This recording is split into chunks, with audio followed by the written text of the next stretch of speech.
Good morning.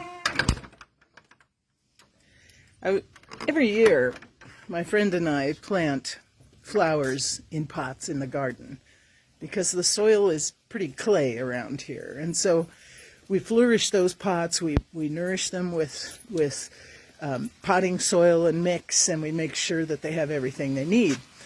And they flourish all through the summer, and it's beautiful. And who doesn't like spots of color in their yard or on their windows? Or, you know, it just reminds us of the amazing creativity of God. Well, I want to show you something. Here. These are so pretty, and they have been flourishing all summer long, all these colors.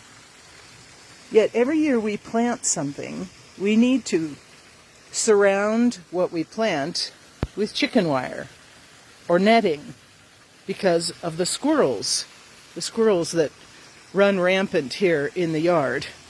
And so if you look carefully, you can see that these plants are so happy that they have completely outgrown the chicken wire. The chicken wire no longer surrounds the plant surrounds the chicken. So what's the message here for us today? The message in my mind is that a lot of times we establish boundaries in our lives to help manage the chaos, to help manage the things that we don't understand. And those boundaries work for a time. But after a while, we may feel like the boundaries we've set in place, and perhaps in particular with the divine, just no longer, we can't operate freely within those boundaries anymore.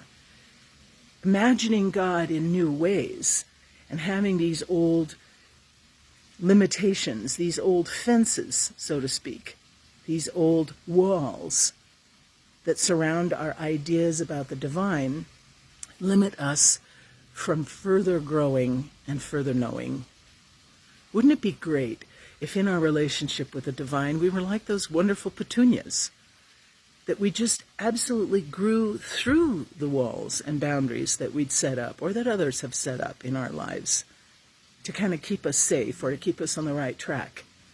But what exactly is wrong with thinking new thoughts and exploring new ideas about God? One thing we know for certain is that God will not be contained. God does not exist in only one place, and no matter how much we want to fence God in, God is going to roam wild and free because there is no space that can hold all of God, all of the divine. So when we talk about this amazing eternal relationship that we have with the divine, why would there be fences? Yes, we have to start somewhere. And maybe in the beginning of our lives, there's a small corral in which we exist. But if we stay our entire lives in that same small territory that we've always known, that feels well-defined and safe and fits in our head, then we know we're in the wrong place, right? The divine is never going to fit in our head.